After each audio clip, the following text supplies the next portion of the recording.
Hi everyone and welcome to another episode of my podcast. I am very happy to have you all here and I'm looking forward to sharing with you what I've been doing these last few weeks. Spoiler alert, there was a lot of embroidering and knitting wise I would say it was a month of failed cast-ons. Well, actually, you will see what I mean in just a while. So let's dive in. First, I want to share with you that I will be leaving on a trip to Ukraine on Monday. Today is Friday, so in just a few days. The trip was going to take around 3 days. I will fly to Warsaw in Poland, then I will take a bus to Lviv, which is in the western part of Ukraine, and then from there I will take another bus closer to the town where I come from, and then I will probably take a taxi or something to get to the little town where we actually live. So without any if there are no complications on the way, I should be home in 3 days, so on Wednesday. That's really exciting, and you know that I've been talking about this trip since the war started, and I think it's very important for me to go and see my family. On some level on which I can't even explain why, because, well, reasonably it's probably not that important, and we still have connection and everything, but yeah, I feel like I have to do that. So now I'm really hoping that nothing will go wrong in the next 2-3 days, and and the trip is gonna happen. So thinking about that, I really wanted to show my grandma the blouse that she embroidered for me, and the finished blouse. So I was spending a lot of time embroidering, and not with a goal to finish everything before I go, but just to have something to show. And I've learned a lot, and it sucked me in. I felt like I didn't want to put it down, and it was just really exciting. So let me take it out of the bag and show it to you. I think the last time I showed it to you I had the sleeves, or at least one of the cuffs done. So now I have 2 cuffs done. I added a little bit of a touch here so that the cuff, stays in place, like a tiny little stitches on the edge to have it more fixed in the way. So I have a button on the side and then a slit here. So the sleeves are done, the cuffs are done, both. And then what I did, I actually embroidered the front, and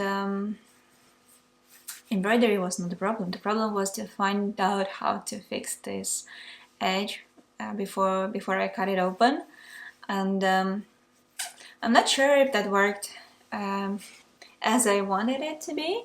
It looks quite okay. It looks quite nice. But now the biggest challenge is to fix the neck edging. So I'm halfway sewing it to the neck. So this is the edging, and then this is how it looks on the inside. I will have to turn this in and then hide everything and stitch it to the body. And after that I would need to fix tassels here. So I will have tassels in white, and this side is still loose, I can see. So this is what was going on here. I had to embroider this piece with the edging, and then this front thing, and then I cut it. I will put in the video how I actually cut it. I think it was sort of like cutting a cardigan knitted around. So yeah, very exciting, very important, very tricky part. and I will have to do the bottom as well. So but bottom is not, it's not difficult. I will just like turn it in and hem it with like some, I don't know, no idea yet, but that is to come. So I fix things when they come. Yeah, so this was a lot of stitching, a lot of redoing, a lot of trials and errors, and I'm not sure it's turning 100% what I want it to be, but yeah.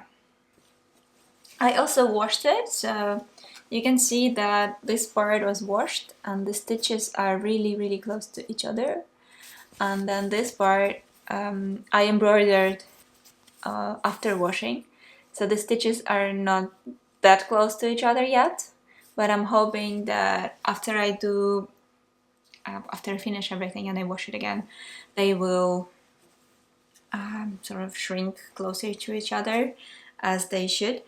They're actually like, I know that women who embroider blouses, they have this two big how do you call this? Well, there are two groups of people who think that you have to wash the fabric before you start embroidering, and the other one says no, that you don't. And I understand both sides, thinking that yes, it will shrink and bring your stitches together if you don't wash it before. And the other one is that if you don't wash the fabric before and you don't know how much it's gonna give or lose, usually it will become short. It will lose dimensions. So yeah, I would prefer probably to wash before to know exactly what the finished size will be. It's yeah. Now I'm thinking about it. It's like swatching and knitting, but then you make a small swatch and you measure and you know. Maybe that's also an option. You can just wash a piece, but then you have to waste the fabric. Well, I don't know. I think it's more tricky with the fabric because you really need a big piece to estimate how much it's gonna shrink, and yeah, tricky. So if you have an opinion on that, please let me know. Because so far I think I would wash first and then embroider. So if I need to bring stitches closer, like I would just take a thicker a thread to have them more like fuller and not to count on the shrinking effect. Yeah, tricky stuff, you know, like there are so many things that I'm learning, and to be honest, not so many resources where you can learn that, but yeah, it's exciting, it's something new. Yeah, I was also thinking, like I'm mostly not using sewing machine here, and I was wondering why is that? Why sewing by hand is easier? And I realized that I learned to sew and I like by hand, like just I don't know, fixing buttons and everything when I was really small, and when I was a child, I used to dance in like a folklore ensemble. We would dance Ukrainian dances and have all the costumes, and yeah, with those costumes, like every time you have a new performance, you will have a new costume that will come from a special archive of costumes in the town hall, or yeah. So you will need to adjust the costume to fit yourself. And I remember that my mom used to do that, but then at some point she was like, okay, you know how to do that, do it. So I was used to moving the buttons or just, I don't know, making new loops for the buttons, like here, because this kind of thing, it's very common on Ukrainian costumes. You don't see. Yeah, this kind of thing for the buttons, and or the hooks, yeah, a lot of things were on hooks, so you would just need to make this kind of loops on different places, and then you can just, so for instance, if you have a jacket which is like this and it's on hook here and here you have a loop, you can just move the loop everywhere you want. And that was actually what we are doing. We were just moving depending on how big wide you are. So there was a lot of repair work and adjustments done.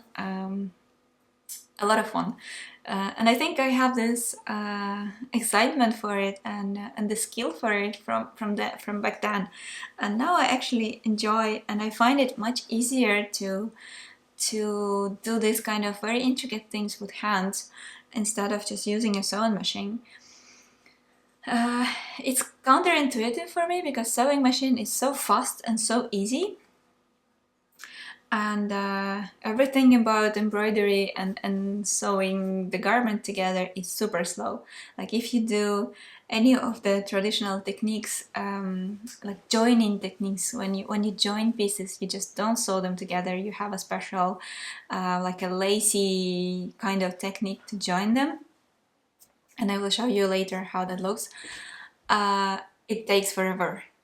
Like, yeah. It's very exciting. It's very beautiful, and it has a lot of value. Like it puts so much value into what you're doing. Yeah. Okay. I think I've rambled enough about that. I think I will put it on to show you how it looks.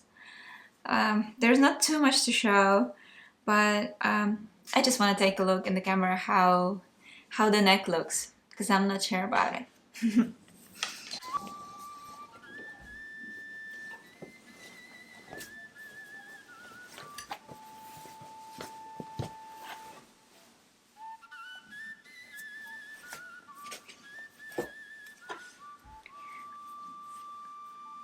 So this is how it looks now. This whole thing has to move inside, and yeah, it's a little bit poking up, or I don't know how it's called. Like it's standing a little bit, and I wouldn't like it to stand upright, this thing. I'm also not 100% happy with how the front was cut, because it was cut, I think the neck was cut really low. It was actually cut by, I don't know, some lady in the village where my grandma lives. So she knows how to sew, and I assume she knew how to cut the fabric for the blouse. But yeah. So I'm not sure how that's gonna look. I would, like, in my ideal world, I would like it to be, for me to be able to wear it with a open neck. So it just, this thing was supposed to be more like this, and it would stand like this way. But because the way it's cut, I would probably need to always wear it with the tassels closed. You know what I mean. I'm lacking for words today. Haven't been sleeping very well for the last few weeks. All the anxiety about the trip, and I think my brain is a bit sluggish today. So sorry if I'm rambling or can't find the words. But yeah, so this is how it looks now. It's halfway done here on the back. I still have to finish this part and then sew it. Yeah, just fold it and see how that looks. I don't know. I think I needed to embroider the front because it was just looking too empty.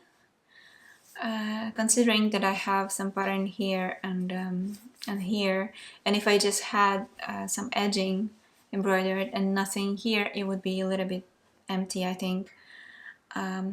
Then I would need like really big necklace or something, but I think this makes it self-sufficient. Yeah, and still leaves the place for a small necklace. yeah, I think I'm more or less happy. I'm just really worried how the neck is gonna turn out. It's probably the most terrifying part of the whole project, and I left it for till the last. I thought I will practice on the calves, and I think the calves turned out really nicely. But yeah, now I know that the neck is really the trickiest part of it, and well, I hope it's gonna look nice.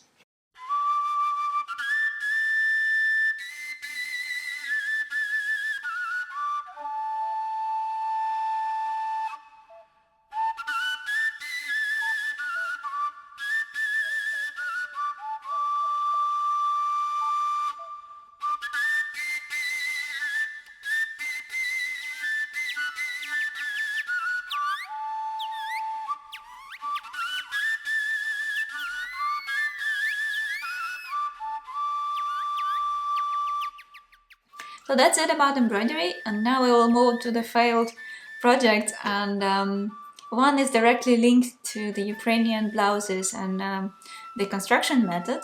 Well, not thinking about this one, but the traditional one. I will show you how the sketch was, how it looked. So it is done from 8 pieces that are all well, initially, if we were talking about embroidered blouses, they were all cut out and embroidered separately, and then they were joined together with like special techniques. So I thought maybe I can do a knitwear piece in the same construction, and I was so excited, and it sounded and it looked on the schematic like a good idea. But well, let me show you how it turned out. I used the mohair yarn from Maria, who has a brand called Colori Naturali, based in Italy, and some other mohair leftovers that I had from Blouse. What I had to do was create 8 rectangulars. So, like, you see here, like 2 rectangulars for the front and back, then 2 shoulder pads kind of thing, then 2 for the sleeves, and 2 tiny ones for the underarms. That took me forever, I must say, and well, it's knitting in mohair held twice and on 3mm needles. Well, I dumped a lot of time into this project and I was hoping it's gonna work out, but unfortunately not. But I will show you still what the idea was and how that looks. I think the idea is still viable, but yeah, halfway I realized that it's gonna take a lot of work, a lot of dedication, and I don't think that anybody except of me will do that. So this is how it looks. I sew together only one side to show you, and here it is the shoulder, just to have something to show you and to try it on to see how the thing works. So I knit a back and front. In the front, I actually made a V-neck cut, and so these are just squares. Then I have just a square sleeve, and then I have a tiny little patch here on the underarm that joins the sleeve and body, and yeah. Well, there is not much to put on, but I can still put my hand inside. Whoops.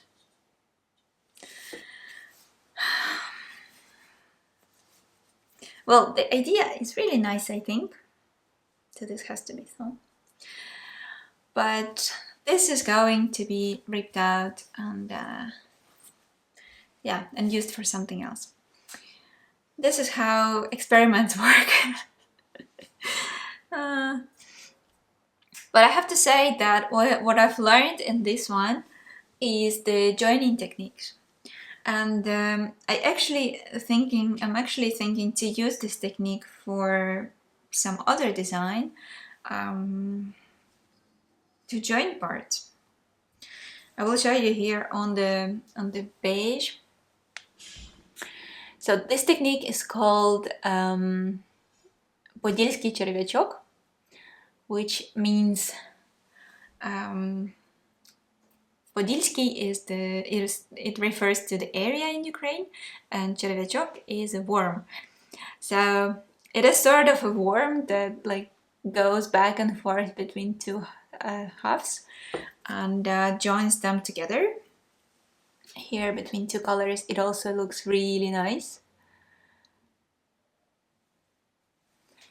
And I'm actually thinking when I'm going to embroider another blouse to use this or some other technique to not just sew two pieces together, but really join them with this kind of technique, because that's gonna look really nice in just white or maybe even contrasting like any other color. Yeah, this is how it was done before. So this is one failure, and to be honest, I left it for a few weeks as well. I thought maybe I will change my mind and still do something with it, but no. I have to admit that this was a failure. I think there was something in the idea, but no. Yeah, pity, because mohair is gonna be really difficult to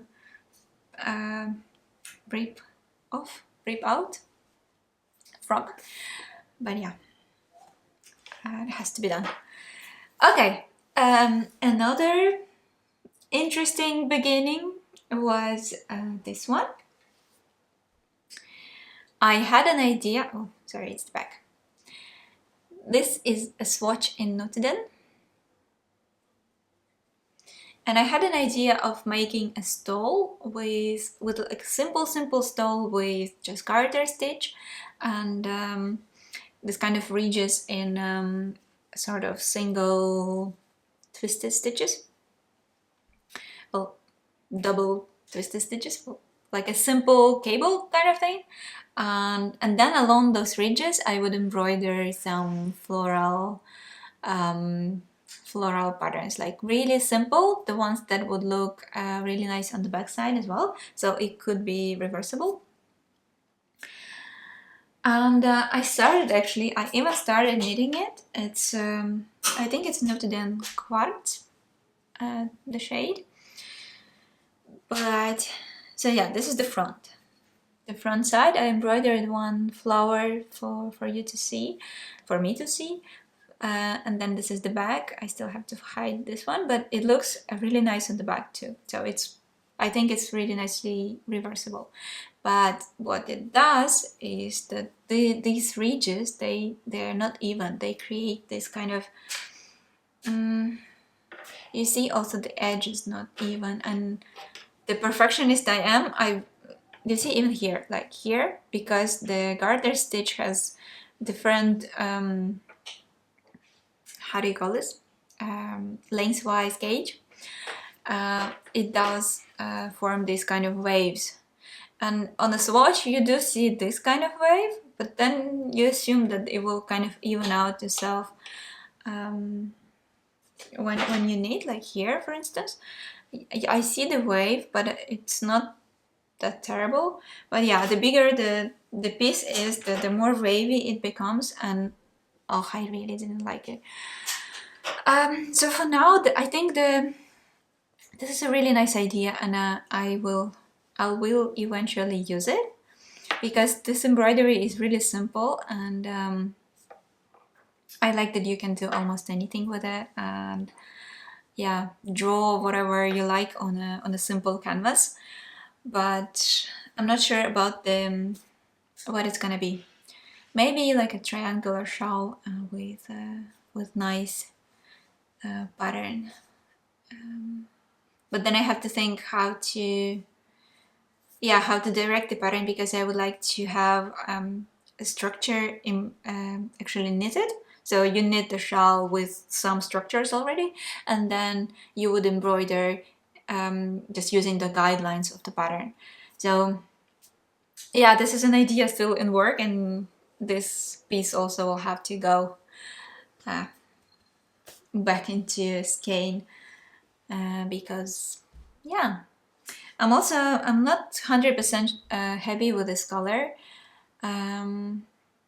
when I purchased it, I think I was preparing my order, and Caroline wrote to me, "Oh, I have some of the quartz left from previous collection, and I think you're gonna like it." And I was like, "Oh yeah, well, she knows me quite well. Maybe I'm gonna like it." But it is a bit too gray for me. There is not enough pink to bring the worms out of gray, so it's more in the cold, and not so much. So I was trying to mix it with some other colorway, so like one strand of this quartz with a little bit of a darker shade that I have, and then maybe with like light embroidery on it. That also looks quite nice. So I will have to look into that to maybe add some more color and depth to this, because now it looks a bit flat, and it doesn't really work with my skin. So next one that I will show you is something that I also have doubts about. It is knit in yak. I have this lace weight baby yak yarn that I don't know how they call themselves, Myak. So these really nice ladies from I don't know where they're based. They probably in US, but also in Italy. So they support a tiny community in the Tibet who work with yaks and produce yarn there. And they sent me this nice yarn that I was dying to use. And when I swatched with it, I was in love immediately, because it's just so soft. It's such a pleasure to knit with, and yeah. So what I was hoping to do is knit a pullover with some color work on it, and I have two colors, which are mustard and chocolate,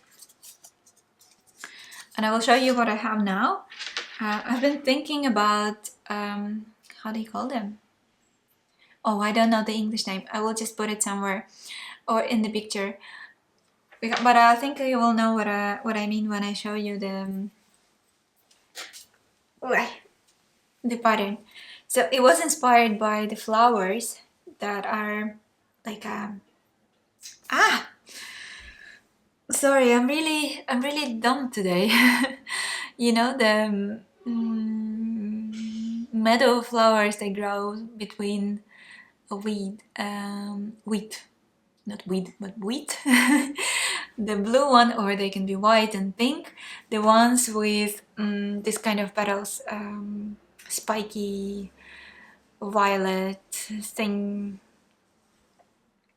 This kind of, well, in Ukrainian it's called Voloshka, and I think this was a good good name for it, and I actually really like it, and I'm super happy with this kind of separating lines here, which are really cute, and well, I look at it now in the camera and it looks amazing, but when I look at it in the mirror, I feel like I don't like this part. And I was really close today to cutting off this part and just knitting it bottom up, like redoing the whole top part with some texture or something. And I'm going to do it with an A-line body, and then have something on the hem too. But it looks now really nice in the camera. Although I think I find this part a little bit heavy, like a little bit too heavy pattern-wise. They just don't really work well together. Or maybe I'm wrong. Please correct me. If you have an opinion, please share with me, because yeah. I was thinking also of doing more stripes here, like going down, but that would actually also be too much. I don't know. I'm always trying not to do too much, because it's easy to overdo it, and I think in my own style I'm trying to stay on a minimal side of things than just having a lot of different things for the sake of having them. So yeah, please let me know what you think about this one, because I will leave it. I'm leaving for 3 weeks, and I will definitely just leave it like this. And then when I come back, I will go back to it and see if I still like it. Because till this line, like this part is really nice, I think, and this might be a little bit, I don't know. And ripping back is not an option. Yeah, so I would need to do either a surgery and then redo this the neck part here, or just leave it as it is, and yeah, just leave it with it. Yeah. Okay, you see what I'm struggling with. Some people, yeah, I don't know. So you see what I'm struggling in. So you see what I'm struggling with. I think some. So you see what I'm struggling with. Yeah, difficult choices, and some might say that is because I'm not doing enough planning, and probably I'm not. Most likely I'm not. But I'm actually in this whole thing for the joy of free flow, and I'm really enjoying doing things as they come. Like I wouldn't enjoy sitting down and calculating everything to the dot before I cast on, because that is so boring.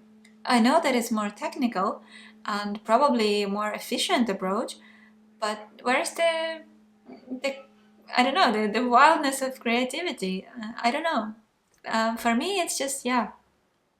At least for now, I don't know. Maybe as I grow and get more experienced, maybe that will change. But for now, I'm doing a lot of free flow things. And speaking about free flow, I will show you the next project that I'm working on.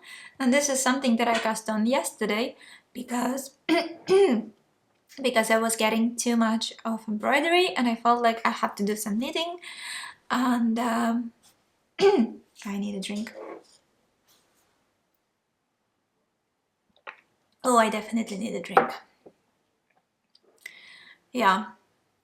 So let me take this off and show you the new one.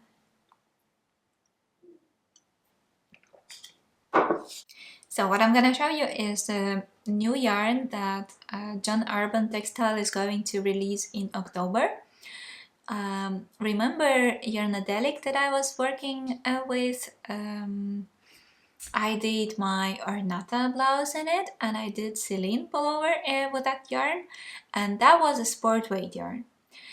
And I spoiled this for you in the last episode, and I said that they are looking to release a worsted weight yarn, that same base, but in a heavier weight.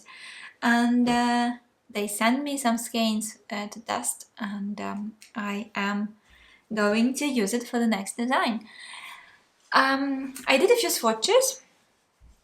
I don't remember the color of this one. No, I don't remember. I wouldn't say. And I tested it for color work and textures. So this was a simple color work swatch. Maybe it's just the colors that they don't work together that well. I don't know. This was just like an idea. And I think if I did a pullover like this, it would be just too simple. Just really too simple. So I tried something different, and I tried some textures. So the texture looks like this. It's also very simple, just a random improvisation swatch.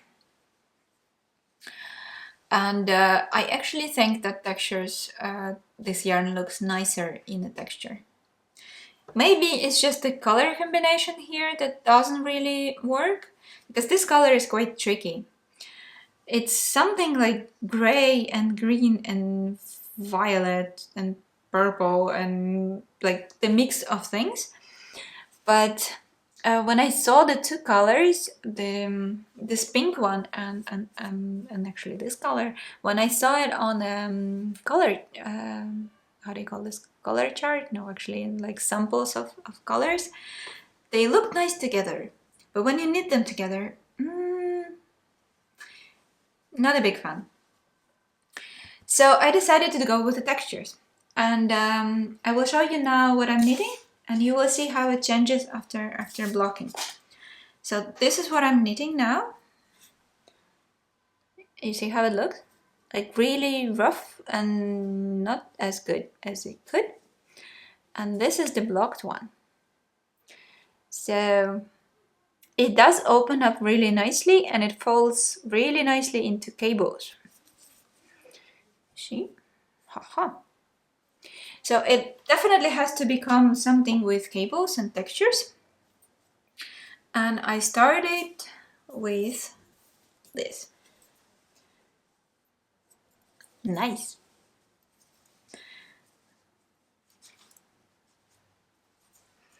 So I'm not 100% sure yet what it's gonna become. Speaking of free flow, there is no chart, nothing. I'm just improvising. I'm thinking it will be a raglan pullover with like raglan lines going here, and then some textures. And yeah, I think it will be longer than I usually do my stuff. Yeah, I have to think about that, you see. So as soon as I have it figured out, but it's actually what I love about this job, this moment when you're trying different things, and even if you have to read back like many times, but still it's a process of searching for the right match of yarn and pattern and the combination of patterns to to give you that satisfaction when you look into a mirror that it looks really nice, like it was supposed to be there. And yeah, so this is the new exciting thing that I'm working on today. I hope to have some more progress on it today, and yeah, I will, maybe before I leave, I will show you in more somewhere on Instagram or on the Patreon page. Thank you very much for watching, and I will see you in the next episode.